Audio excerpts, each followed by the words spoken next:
All right, everyone, we got to talk about the UN. It was definitely trending yesterday, and people are, well, Trump is making us a laughingstock in front of the UN. Ah ha ha! Praise the global world order. It's very funny to see people that were like sharing Zeitgeist around 10 years ago. They're like, oh, praise the new world order. Yeah, we fucking love globalism. It's so wonderful. It's a testament to the power of corporate propaganda over the last decade. Really, the latter-day Bush and Obama administrations propagandizing to the Western world. Yeah, the fact that you're paying more taxes, the fact that there's higher chronic unemployment, the fact that we're exploiting the third world just as much as before, if not more, the fact that a lot of your cheap-ass products are made by, like, slave labor in China, the fact that we have an out-of-sight, out-of-mind sort of mentality on environmentalism whereby, third world nations can pollute all they want, but over here, don't you dare use coal. The fact that all these stupid things are happening is a good thing, and if you disagree, you're bigoted, basically, or you're outdated. This is the wave of the future. Just get used to your fucking corporate masters. Just get used to the machine and mensch. You know, you're the little people, the proles down underground in the workers' city.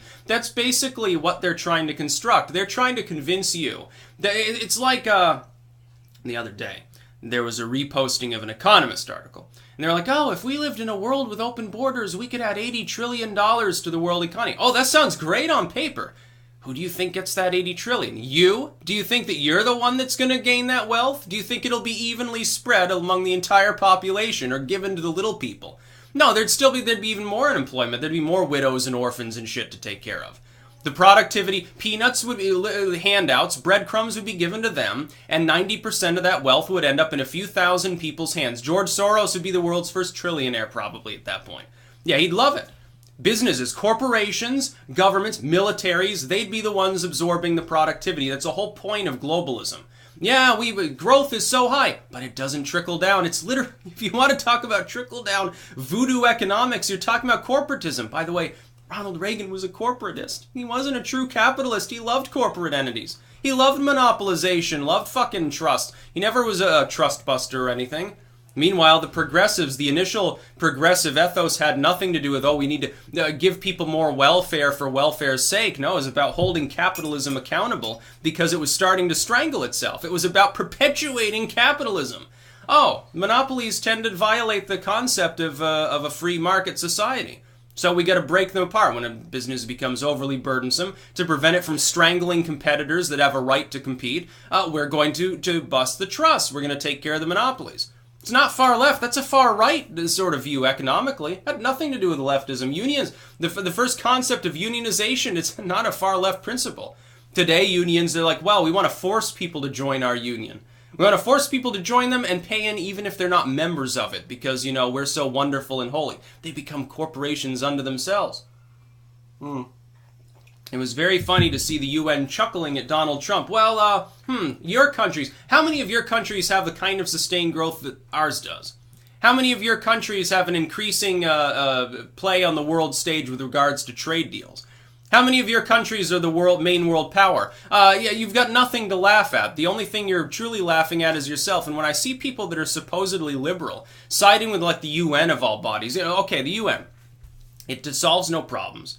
It causes more struggles than it ends. It creates perpetual problems in the undeveloped world. It's creating now perpetual problems in the developed world. It pits nation against nation in what essentially is a hollow and powerless edifice. That is, look at Darfur years ago. UN's like, oh, we're going to take care of this problem. Years later, after 250,000 people were dead, Sudan ends up getting split in half, and you still have problems with militias there to this day. It's just not quite as much with the Janjaweed rebels anymore.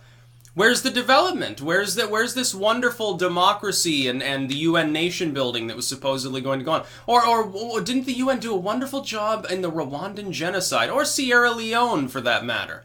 All over the third world, the UN sits back and condemns and writes a strongly worded opinion letter and expects to be taken seriously while laughing at someone who's actually getting things accomplished. The UN's not doing shit in North Korea. The UN's not doing shit for the American people. Trump has been elected to represent our interests, not to represent the world. He's our chief executive. He's not the chief executive of the UN. It was very funny that he was the one overseeing the meeting, especially with the Iran inclusion. By the way, I would say on the situation with Iran. I don't support attacking them. I don't even give a fuck if we sanction them. As far as I'm concerned, it's a shit scenario to me. It doesn't matter. It's just another generic Middle Eastern and Central Asian country run kind of by theocracy, only this one happens to be more aligned with Russia. I really don't give a fuck. I really don't give a shit about Iran. No, I would never support striking them, but I'm not going to support the UN sitting there laughing at the United States. What are you accomplishing? Especially when primarily that laughter, it's coming from like Western Europe, of course. It's coming from Western Europe, Canada, and some of these countries. What are you accomplishing right now? Your governments, you look at like Macron's approval, or Theresa May, or Trudeau. It's lower than Trump's. There's a reason for that, because your economies suck right now. The UK can't even decide whether it's in the EU or not at this point. Is the Brexit still on? I think legally speaking it is. I think that Juncker and Junkface and all of his cohorts won't let him be in the EU at this point. They just want to punish and rob the people of the UK blind. That wouldn't happen here. It's not happening to us. No, we've ripped up a bunch of shitty trade deals now. Now you're trying to get yourself enslaved in one. I don't understand how people can, with a straight face, actually laugh at Trump, despite the fact of the things that he's accomplished. Yes, of course, he says off-the-wall things. That's part of his persona. If you know nothing about Donald Trump, look, you got several things that you need to look up. Look up Trump's involvement in wrestling. Look up Trump's involvement in The Apprentice. Look at the pageantry and stuff that he's done. Look at some of the skits and speeches he's done for CPAC. And then look up Howard Stern with Donald Trump. I want you to look up these things and spend a whole afternoon learning about what Trump was like over the last couple of decades, and you will begin to see a picture of him that is drastically different from what's being portrayed by the mass media. And he wouldn't have it any other way. He loves the fact that they're gobbling down the tabloid clickbait. It's very funny to see the UN fall prey to the same thing. They believe the same stupidity. He's sitting there, he's chuckling inside every day because he's completely hoodwinked these people. They think that they're so smart, meanwhile he's playing them like a fiddle. He's got them chasing ghosts. He's got them laughing at things that are very tangibly good for this country. He's actually gotten them to laugh at the concept that the leader of the United States would primarily represent U.S. interests, would primarily represent the U.S. economy, U.S. military power, not going off and hopefully not going off and attacking people for other countries. Oh, the UK says it's a good idea. David Cameron says George W. I think that I'll side with him. Oh, the Saudi Arabians want us to get involved in Yemen. Yeah, let's go bomb some more civilians like George W. did. Yeah, what a great leader. No, the U.S. was a laughingstock from the year 2000 to the year 2008. We slowly began to recover a bit under Obama, but really, as far as dealing with any nation that wasn't already our allies, we were still a laughingstock. Trump, meanwhile, he gets along famously with Jinping and Kim Jong-un and Putin and all of the hardest people to get along with, because he understands them. Merkel doesn't understand them. The Western Europeans are making the same mistake they've made for centuries and centuries, which is, if we simply sign a piece of paper and say the Queen says so, if we sign our names here and it sounds very flowery and theatric and it sounds really classical and great on paper, everyone must adhere to it.